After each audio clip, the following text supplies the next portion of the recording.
Narito na mga malalaking balitang Central Luzon ngayong araw. 5 most wanted persons sa Central Luzon, arestado.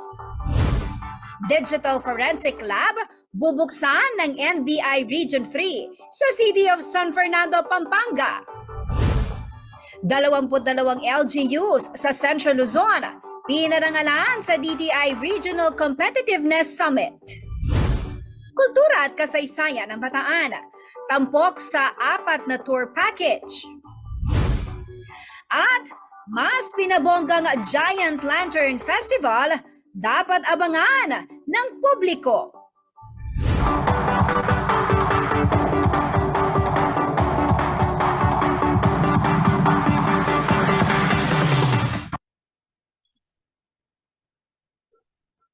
Magandang gabi ka rehiyon. Ako po si Jennifer Salenga, taga rito. Kasama nyo para sa CLTV 36 News. Atin to, oras na para sa mga maiinit na balitang Central Luzon. Kasabay ng patuloy na pag-usbong ng teknolohiya at pagdami ng ating mga kababayan na nagbubukas ng iba't ibang account online, ay siya namang pagdami ng mga cybercrime upang higit na maprotektahan ang publiko. Nakatakdang buksan ng National Bureau of Investigation o NBI Region 3 ang isang forensic laboratory sa siyudad San Fernando, Pampanga na kaya umunong magsiyasat ng ilang krimen na nangyayari sa cyber world. May ulat si Paulo G. Santos. Rampant pa rin yung cyberbullying, yung cyberscam, yung mga hacking, rampant pa rin yan kasi we are opening our doors to economic progress in view of the lifting of health protocols. So, ito ang obserbasyon ni Attorney Rachel Angeles, ang Regional Director ng National Bureau of Investigation o NBI Central Luzon, hinggil sa iba't ibang krimen na nangyayari sa cyber world.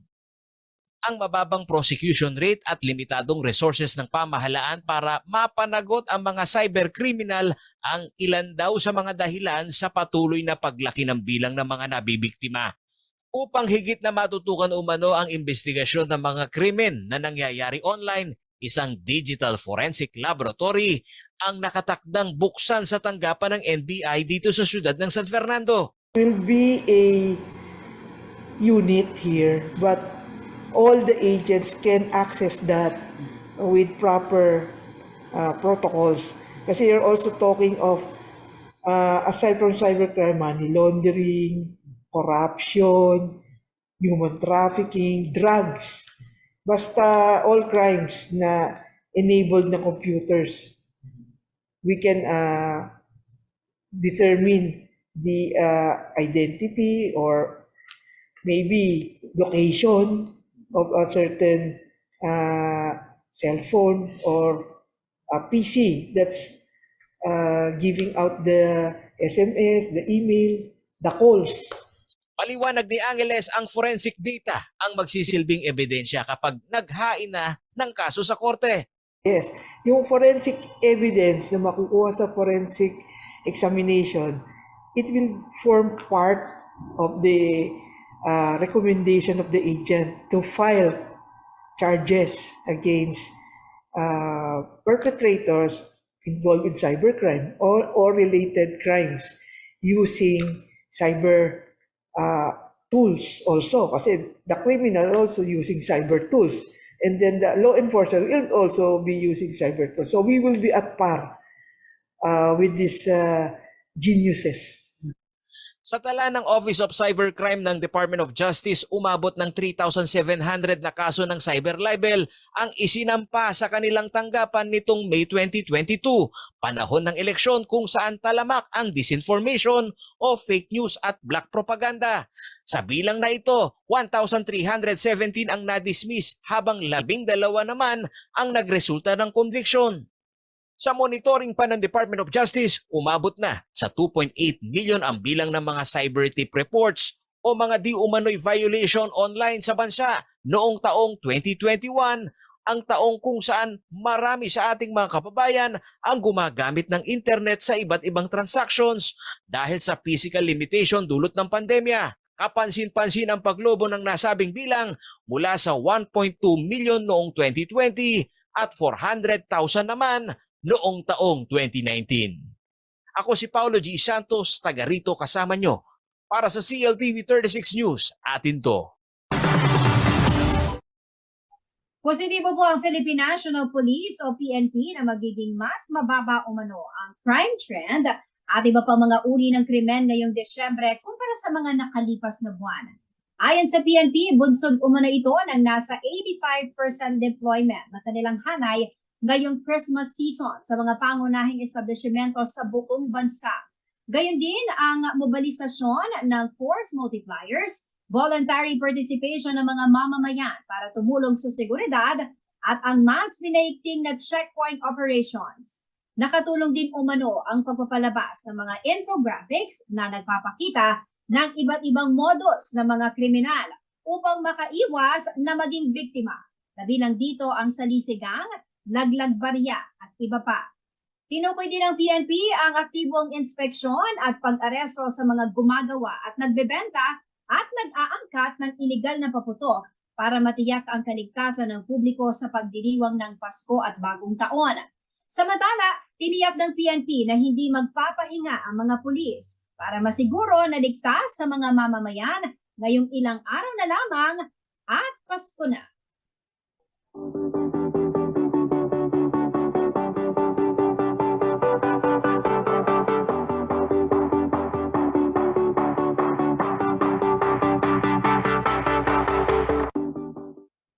Naaresto na ng mga kapulisan ang 5 most wanted persons sa Central Luzon matapos po ang sinagawang manhunt operation ng Police Regional Office o PRO3 nitong December 12. Kabilang sa mga inaresto ay si Janet Cruz, top 1 regional most wanted person at miyembro umano ng New People's Army. Inaresto siya sa Bulacan sa bisa ng warrant na inilabas ng local court sa Zambales. Si Cruz na wanted sa kasong murder at kidnapping ay nadakip sa Barangay Muhon sa Malolos City ng isang team mula sa Zambales at Bulacan Police, habang ang 4 pang suspect ay nahuli at inaresto sa lalawigan pa rin ng Bulacan, gayon din sa Pampanga at Nueva Ecija. Kinilala ang mga ito na sina Ronald Maranan para sa statutory rape, Christian San Pedro na top 1 most wanted person sa Bulacan para sa kasong pagnanakaw, Dexter Ornum na top 1 most wanted person sa Santo Domingo, Nueva Ecija para sa kasong panggagahasa at si Mark Denver na top 6 most wanted person sa Bungabon, Nueva Ecija dahil naman sa kasong homicide.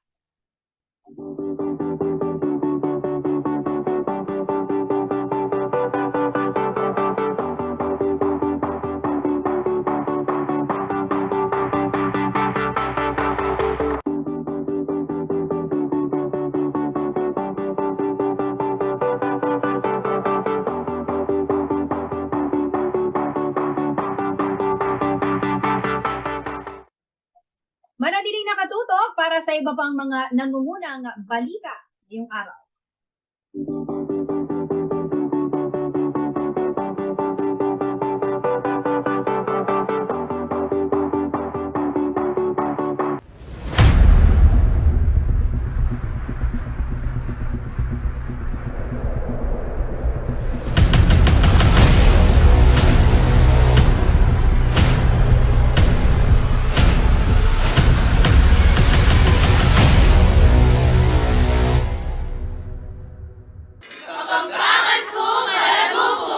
Kapampangan ko, matenakan ko. Kapampangan ko, marangal ko. Kapampangan ko, magilas ko. Kapampangan ko, masibag ko. Kapampangan ko, porsugido ko. Kapampangan ko, miyasa ko. Kapampangan ko, masikan ko. Kapampangan ko, pero matatag ko. Kapampangan ko, mapanyaw ko. Kapampangan ko, magmalasakit ko. Kapampangan ko, inagyo ko. Kapampangan ko, pagparagon ko. Ito ang mga kapampangan, hindi umuurong sa anumang laban. Nalugmok man ng pandemya, pilit pa ring hinarap ang mapait na banta. Ginawa ang lahat para sa kaligtasan at kapakanan ng pamilya dahil buo ang pag-asa at malakas ang pananampalataya.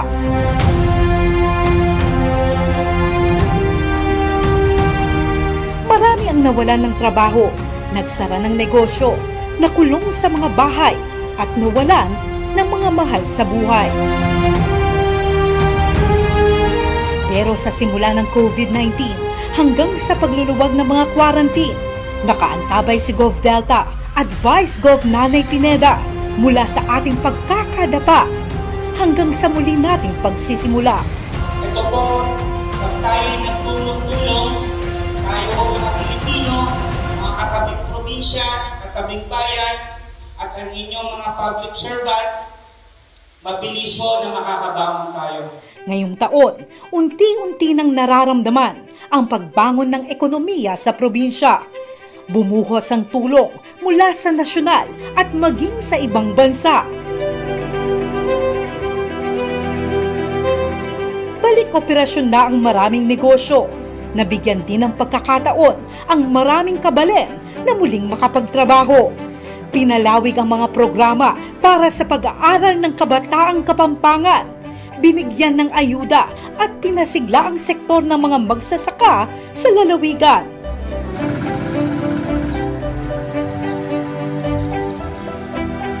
Hindi rin nakalimutan ng mga kabalen na may kapansanan, mga sentenaryan, nakaratay at mga aita sa kabundukan. Sumabay din sa pagbangon ang kaliwat kanang developments sa infrastruktura at pagtulong sa mga kabalen at ibang mga probinsya na nasa lanta ng iba't ibang sakuna. Ngayong taon, pinalakas pa ang healthcare programs ng lalawigan. Nagtayo ng mga dialysis centers, binuksan ang first OFW hospital sa bansa at itinatayo na rin ang Pampanga Provincial Hospital sa Clark.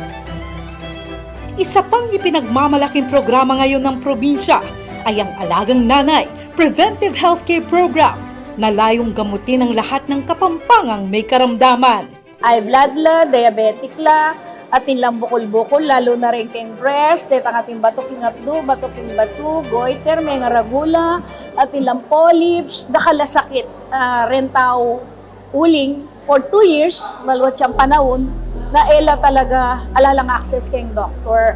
So, ining kaya katamong preventive healthcare, maging masalting niya kasi pigilan tamo yung malalang sakit. Pinatunayan ng Provincial Government of Pampanga na gaano mang katindi ang epekto ng pandemya, kayang-kayang bumangon basta't sama-sama sa tulong at suporta ng bawat isa. 4 dalan, 50 meto nga banwa.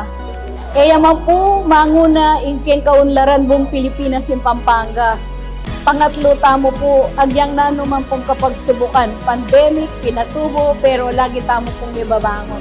Dakal po salamat. Dakal po salamat! Nakal pong salamat. Dagal pong salamat. Dagal pong salamat. Dakal pong salamat. Dakal pong salamat, kalugurang kong kabalen. Inagyuta mo, uling intutong lugod, yang sikanan tamong Kapampangan.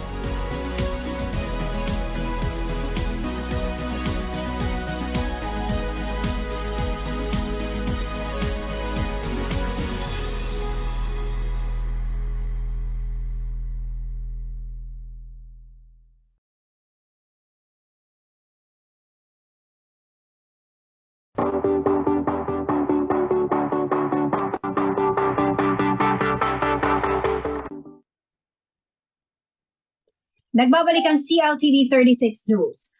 Asahan daw ang mas pinagbonggang Giant Lantern Festival ngayong taon dahil balik na itong muli sa kompetisyon. Tiniyak naman ng mga organizer na handa ang lahat para sa ikatatagumpay ng event. May ulat si Felix Barrios. Handang-handa na raw ang Giant Lantern Foundation at GLF Executive Committee para sa gaganaping Giant Lantern Festival sa Robinson Star Mills, Pampanga ngayong Sabado, December 17. Matapos ang 2 taong exhibition, balik kompetisyon na ang pinaka-engranding festival tuwing Christmas season. Kaya naman, asahan daw ang kapanapanabik na sorpresa ng mga lantern makers para sa mga manonood. mula sa judges, mga premyo, at sitting and standing arrangement. Masusing pinag-usapan ng mga organizer upang maiwasan ang anumang aberya. Ayon pa sa Giant Lantern Committee, 3,600 chairs ang ihahanda para maupuan ng ilan sa mga manonood. Nakalatag na rin umano ang plano ng City Public Order and Safety Coordinating Office o CPOSCO upang maiwasan magkabuhol-buhol ang daloy ng trapiko sa araw na dadalin ang mga higanting parol sa lokasyon. So in the next 3 days, dadalhin na yung mga giant lanterns natin mismo sa site. Magkakaroon tayo ng 3 batches. Well coordinated sila sa CPOSCO para prevent yung traffic na ikokos ng mga giant lanterns natin. So meron silang sariling lane. Magkakasa rin ng isang technical rehearsal sa Biyernes, December 16 upang matiyak na magiging smooth ang pagtatanghal ng mga parol. Kaya natin ginagawa yung dry run para masiguro natin na successful ang magiging event natin. Na hindi papalpak yung mga committees, na especially yung mga hinire nating mga provider ng mga ilaw, mga sound system. So gusto natin maging smooth yung festival natin at maging successful. Bida pa ni Ricardo Pineda Jr., chairperson ng Giant Lantern Festival Executive Committee. Ready na ang lahat. Magkita-kita po tayo sa December 17 at 6 p.m. sa Robinson Star Mills, Pampanga. Samahan niyo po kami at sigurado pong mag-enjoy kayo sa panonood ng ating mga giant lanterns dito lang sa San Fernando, Pampanga. Para sa mga hindi makakapunta sa festival venue, mapapanood ang Giant Lantern Festival 2022 sa CLTV 36 Free TV, Signal Channel 115 nationwide, sa ating 39 cable partners at sa Facebook page at website ng CLTV 36. Ako po si Felix Barrios, taga rito kasama nyo para sa CLTV 36 News, atin to.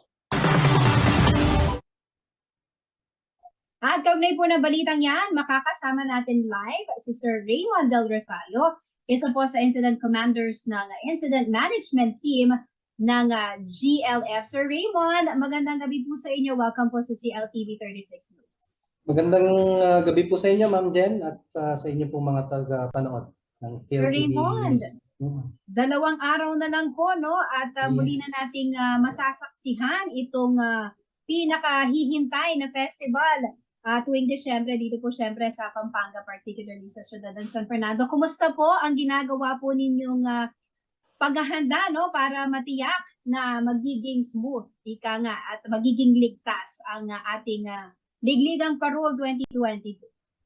Opo. Well, kami po sa Public Health, Safety, Security and Traffic Committee ng Executive Committee ng Giant Lantern Festival 2022 ay for several times na po na nagpa-planning meeting po tayo, no? And gaya nga po nung nai-report ninyo, ini-expect natin kasi na magiging bongga to. And for how many years din hindi tayo nag-accept talaga ng mga spectators po sa venue. So this time around, bubuksan po natin yung although of course excited po tayo na siguradong dadagsain ito ng mga manonood po natin, no? Pero syempre, kami po sa Public Health, Safety, Security and Traffic Committee ng GLF ay sisiguraduhin natin, no, na walang anumang magiging aberya, magiging orderly po yung natin, yung pagganap ng ating Giant Lantern Festival, from the traffic to the security to the medical requirements at emergency preparedness and response ay kino-cover po natin. Of course, to cover also the security. So ang city government po ay inactivate na ang incident management team ng GLF 2022 by virtue of an executive order issued by our city mayor, the Honorable Vilma Caluwag. Na-activate po tayo. Unified command po ang ating in-adopt. No? So dito for the GLF 2022, 4 po ang magtatayong mag-act as incident commanders. Of course, kasama po natin ang PNP, ang BFP, ang ating City Health Office, at ang DRMO po. No? So kami pong 4 yung lead na naatasan na mag-supervise and to ensure, of course, orderly and safety conduct of the GLF 2022. Lalo na ngayon na magbabago. Binago po yung setup, no? Dati meron tayong mga tickets and color coding, ngayon open po siya. At welcome yung mga available or gustong manood po ng event na to. Opo, kunin na natin ang pagkakataon na to, no, Sir Raymond, para ipaalam po, especially sa mga nagpaplano na manood, no, sa mismong araw ng GLF sa darating na Sabado. Meron po bang mga guidelines? Kasi nga, open na po ito, no, sa public, wala ng ticket. So, paano po ang magiging proseso? Saan po sila dapat dumaan? Kasi dati ho, may mga gate na ina-assign, tama po ba? Para well-guided po yung ating mga kabalin at sa mga dadalo, no, sa Sabado para manood ng Ligligang Parol. Yes po, tama po yun. Of course, na-advise po natin na yung mga dadalo po na gustong manood ng Giant Lantern Festival, of course, we still encourage po yung pagsunod sa minimum public health standards po, no? At least yung physical distancing and wearing of face mask.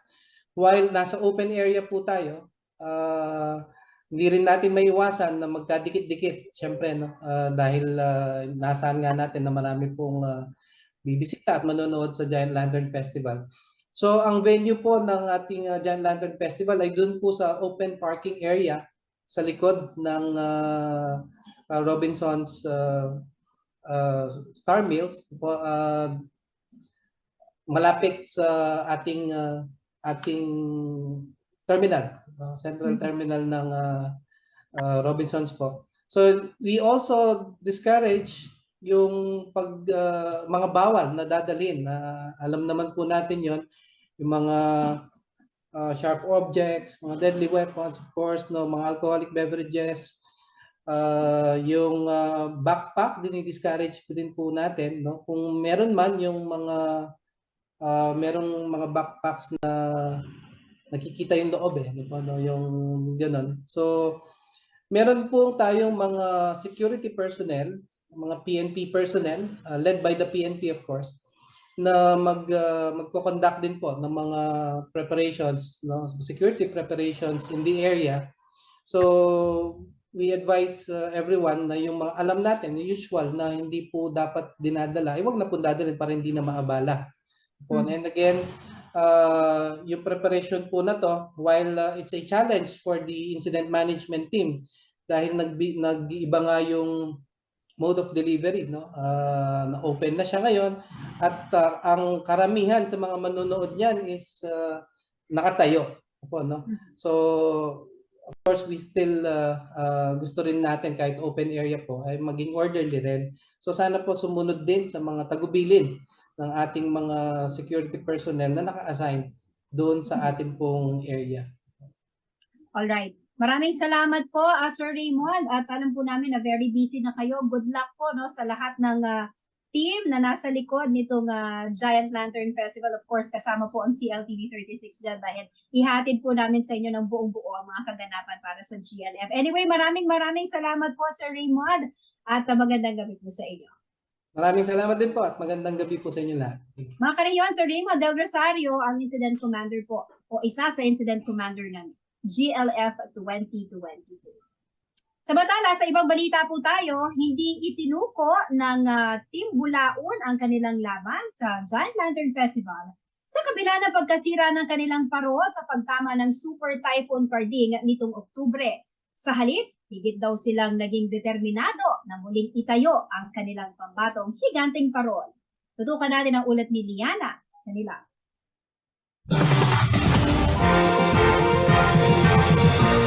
Halos nasa 70% na ang natatapos sa parol na ito ng Barangay Bulaon ng puntahan ng CLTV News. Nakalagay na ang mga ilaw, nagsisimula ng ikabit ang mga kable ng kuryente at ginuguhitan na ang mga gagamiting rotor. Ang estado ng kanilang giant lantern ay hindi nalalayo sa natatapos na ng ibang mga lantern maker, kaya hindi aakalain na ang parol na ito ay biktima rin ng kalamidad. Kwento ng lantern maker na si Florante Parilla, nakatayo na ang kanilang parol at nababalutan na ng papel nang tumama ang Super Typhoon Carding na siyang dahilan upang magsimula silang muli sa trabaho. Makanano yun, kaya dasnan me makatapasyangan ka.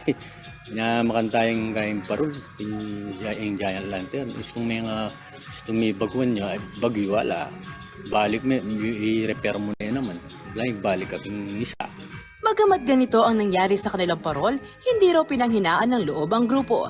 Nagsimula silang muli at ibinigay naman ni Kapitan Laverne Gopez ang lahat ng kailangan para sa kanilang pambatong parol. Semasan biya, pelitan biya frame, digdagan biya rotor, biya tipiran.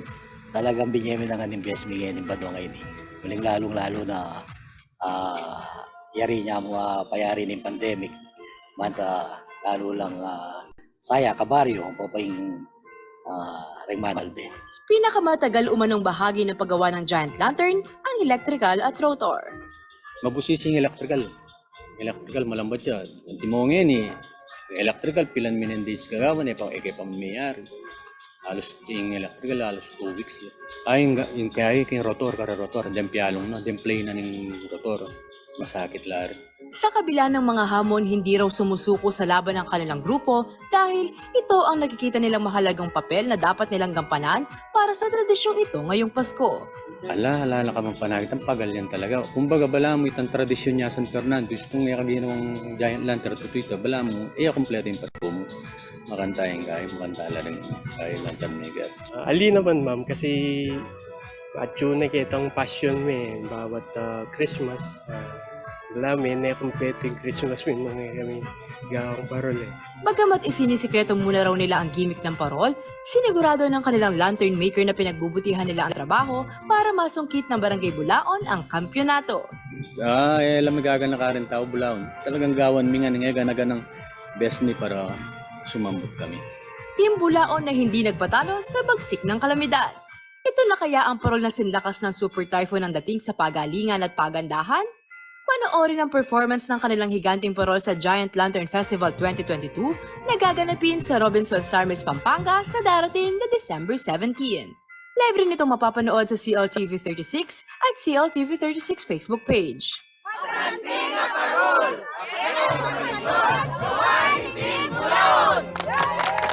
Ako si Liana Canilaw, taga rito kasama niyo para sa CLTV 36 News, atin to. Puspusa na rin po ang paghahanda ngayon ng Barangay Santa Lucia na defending champion naman ng Giant Lantern Festival. Desidido raw ang grupo na masungkit muli ang kampyonato. Iba't ibang gimmick daw ang kanilang ipakikita ngayong taon. Nagbabalik si Liana kanila.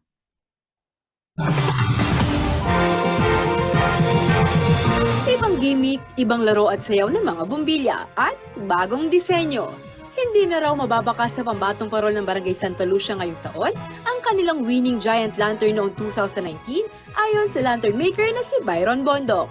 Ang nasabing barangay ang pinakahuling GLF champion dahil 2 taon exhibit lamang ang festival gawa na rin ng pandemya. Sa muling pagbabalik kompetisyon, wala raw replay na gagawin ang barangay. Mapapresyo ko uling dati kong champion.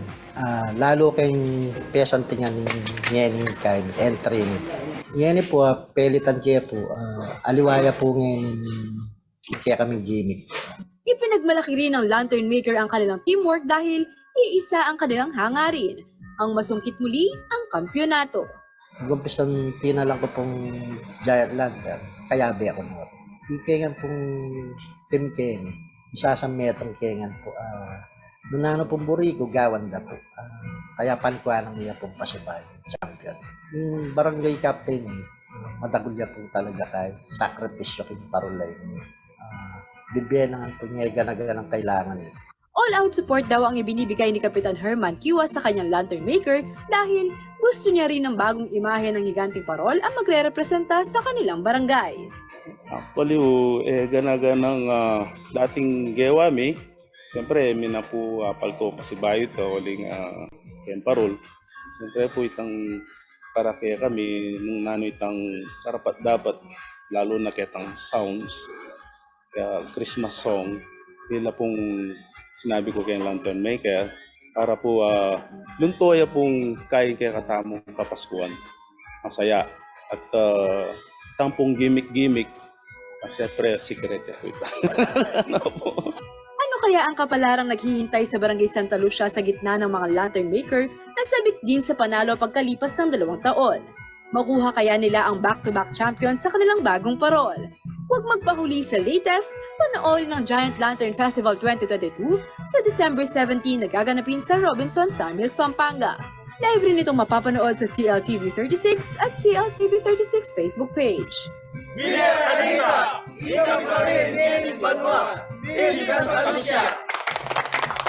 Ako si Liana Canilaw, taga rito, kasama niyo para sa CLTV 36 News, atin to. Manatiling nakatutok at magbabalik ng CLTV 36 News.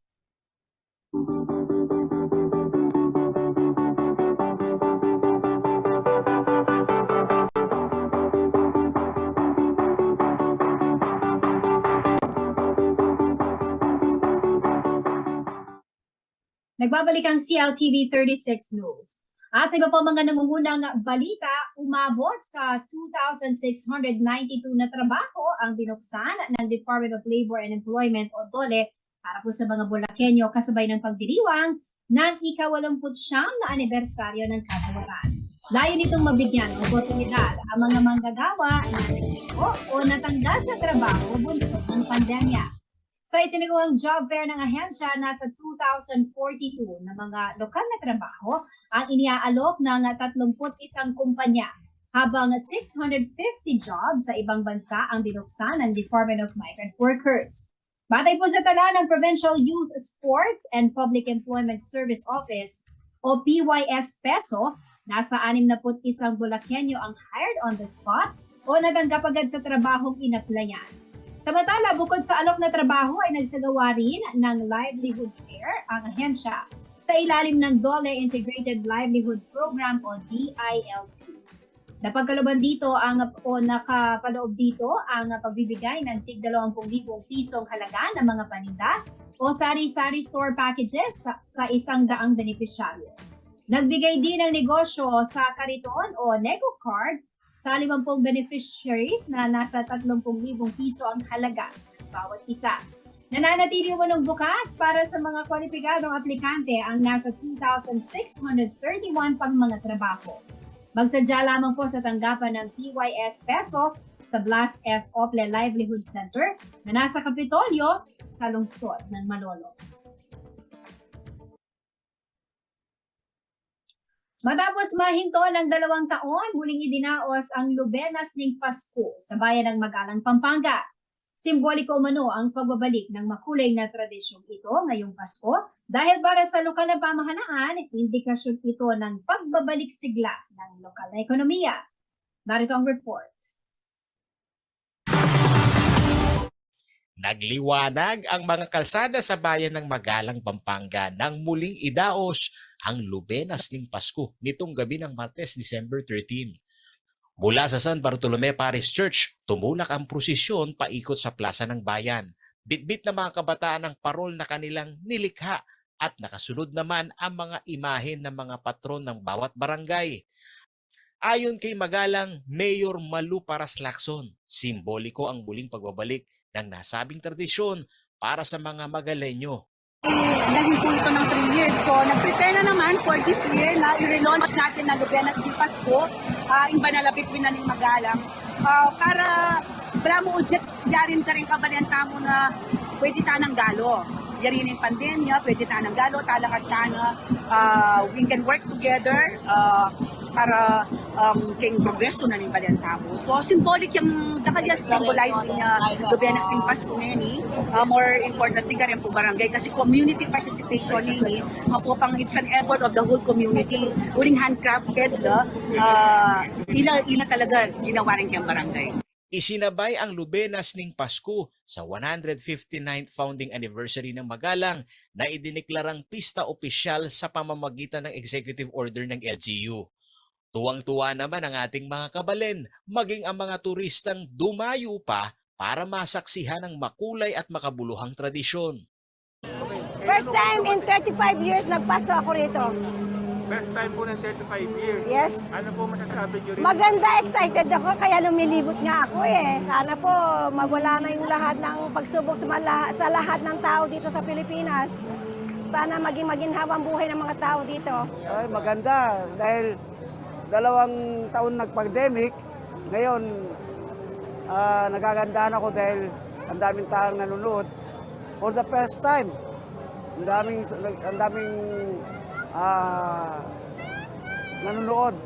Hiling pa ng ilang mga dumalo, magpatuloy na sa mga susunod na panahon ang nasabing tradisyon dahil panata na raw ito para sa kanila. Oo, sana tuloy-tuloy na. Kasi parang feel na feel yung yung season talaga, yung unang-una sa lahat, syempre yung pagkaka-stick together pa ng pamilya, gano'n, yung blessing nung may kapal sa atin, yung parang next year sana hanggang ganun pa rin, same pa rin, yung pagiging masaya. Ako si Paulo G. Santos, taga rito kasama nyo. Para sa CLTV 36 News, atin to. Inilunsad ng provincial government ng Bataan ang ilang tour packages upang tugunan ang lumalaking demand ng mga nagbabalak bumisita sa lalawigan.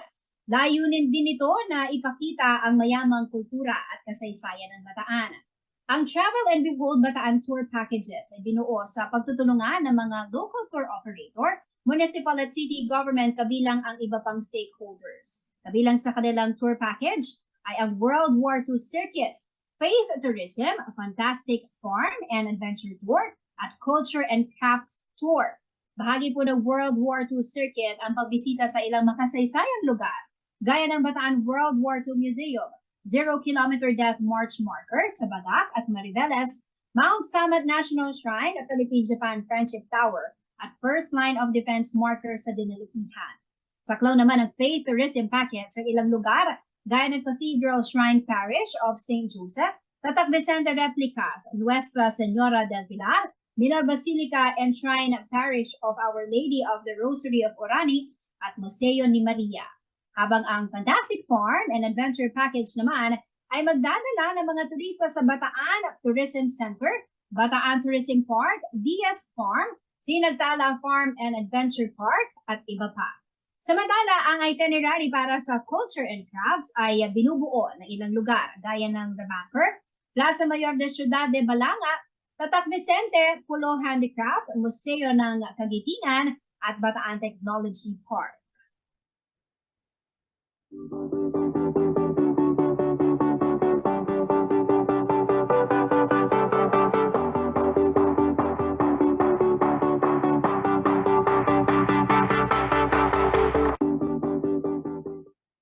Manatiling nakatutok at magbabalik ng CLTV 36 News.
Nagbabalik ang CLTV 36 News.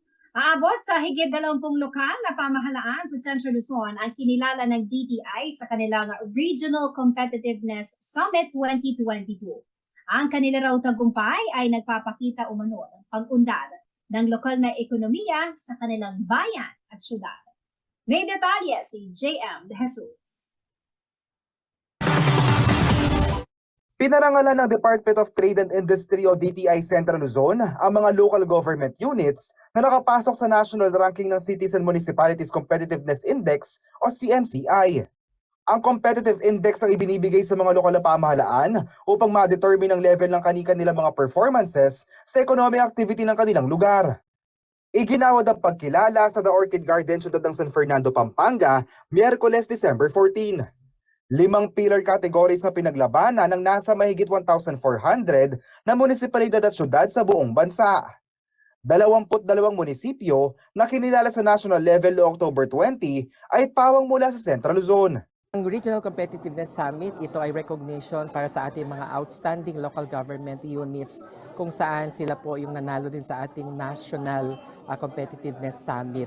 Particularly doon sa iba't ibang pillar natin. Andyan yung ating government efficiency, economic dynamism, resiliency, infrastructure, at saka pinaka-latest natin na pillar which is innovation. Hindi naman umano basta-basta ang pagpili sa mga nanalo dahil verify ang mga datos na isinumite ng LGU. National Competitiveness Index na ginagawa natin doon sa ating various pillars na nabanggit natin kanina, meron tayong more than 100 na indicators doon. So under its pillar, for example, doon sa government efficiency, merong pillars dito tinitignan doon ng mga checklist. Under innovation, meron din dito. And then doon, ganun din sa ibang pillars natin dito. So yun, nire-rank nila yun. So naglalaban-laban lahat ng LGUs nationwide para makuha natin sino yung nasa top 3. But for Central Luzon, hindi natin nire-recognize ang top 3 lang, but lahat ng top 10 natin. Ang ilang local chief executives gagamitin umano ang tinanggap na parangal upang mas mapagbuti pa ang kanilang mga serbisyo, gaya na lamang ni Mayor JB Punsala ng San Simon, Pampanga. Sigurado, mag-obra ka pa mo rin na magdire-diretso. Inguling may babalik tama kayong normal. So 2 years sinayap tamo nga tsuking pandemic, but kailangan kaming double time yung obra. Gawan mi, maninton pang investor para muntasan Simon at dakaling obra. Isa naman sa mga Grand Slam awardees ang munisipalidad ng Baliwag na nakapasok sa 5 pillar categories. So syempre sobrang saya ng inyong lingkod dahil yung aming mga efforts na ginagawa sa aming pamahalang bayan ay nakita na natin yung resulta. So nagpapasalamat ako syempre doon sa mga kasama ko sa pamahalang bayan ng Baliwag sa talaga namang sobrang pagsisikap at gayon din sa aking mga constituents sa ating pong mamamayan ng Baliwag. Dahil kung hindi po dahil sa inyo, wala po itong mga awards na to. Pinarangalan naman ng probinsya ng Bataan at Bulacan bilang most competitive province, habang ang syudad ng San Fernando, Baliwag, Bulacan, Baler, Aurora at Castilla, Zambales ay naiuwi ang parangal sa Overall Competitiveness Awards. Pang-7 naman ang Central Luzon sa ranggo ng mga pinakamaraming placements. Samantala, handa naman makipagtulungan sa mga best practices ang mga munisipalidad at syudad sa Central Luzon upang sabay-sabay umuumangat ang kanilang ibinibigay na serbisyo sa kanilang mga nasasakupan. Magsisimula na rin sa unang quarter ng susunod na taon ang pagsusumite ng mga LGU para sa 2023 Competitiveness Index. Ako si JM De Jesus, taga rito, kasama nyo.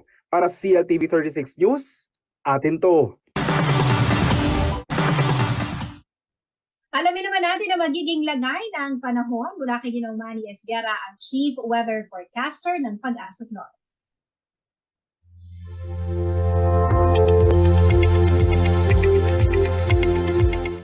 Narito po magiging taya ng panahon sa susunod na 24 oras. Northeast monsoon po ngayon nakaka-apekto, especially po dito sa may Northern Luzon. Kaya po ang mga lugar ng Cagayan Valley at Aurora, magiging maulap po ang papawiri na may mga pag-ulan dulot po ng hanging amihan o northeast monsoon.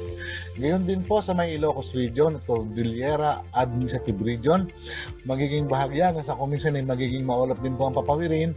Meron lamang po inaasahan mga mahihinang mga pag-ulan dulot din po ng amihan. Samantala po ang Metro Manila at nalalabing bahagi ng bansa, kasama na po dito ang Pampanga, ay magiging bahagi hanggang sa kuminsan ay magiging maulap din po ang papawirin, pero may inaasahan po mga isolated rain showers o pulo-pulo mga pagulan, pagkulog at pagkidlat, dulot po ito ng ITZZ at ng localized thunderstorm. So ito lamang po yung mga weather system na nagbibigay po ng mga pagulan sa ilang parte ng ating bansa. Kaya pinag-iingat pa rin po ang lahat dahil sa ibang lugar po na medyo lumalakas ang ulan ay posible po ang mga flash floods at landslide. Kaya pinag-iingat po ang lahat.